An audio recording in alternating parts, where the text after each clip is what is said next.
इतना गुस्सा क्यों कर रहे हैं लोग? इतने नाराज क्यों हैं? लगता है आपने आज का अखबार पढ़ा नहीं है। हमने आतंकियों के मन में डर पैदा किया। डरा के वो आदमी जीता है जिसकी हड्डियों में पानी भरा होता है। तो क्या मैं यहाँ भजन मंडली चलाने आया हूँ क्या? रुको जरा, सब्र करो। आपके बारे में सब जानता हूँ मैं। तुमने गुलाम वालों को छुड़ाने की कितनी कीमत ली है सब जानता हूँ मैं।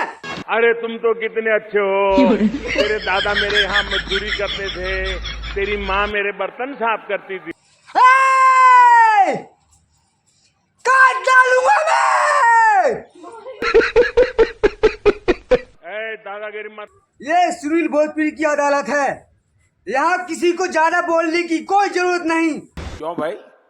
जब ये 2.5 किलो का हाथ किसी पे पड़ता है ना तो आदमी उठता नहीं, पसर जाता है, पसर। तो हमारे पास क्या है भाई? ये दिवाली के लिए रखा है क्या?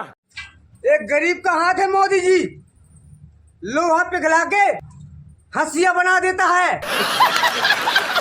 लेकिन इनके पेट में दर्द हो रहा है। हाँ, पेट दर्द कर रहा।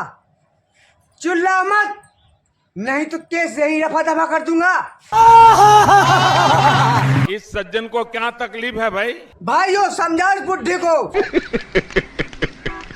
ज्यादा से ज्यादा ये मेरा क्या कर लेंगे? नहीं तो उठा उठा के पटकूंगा, फाड़ दूंगा, चीर दूंगा।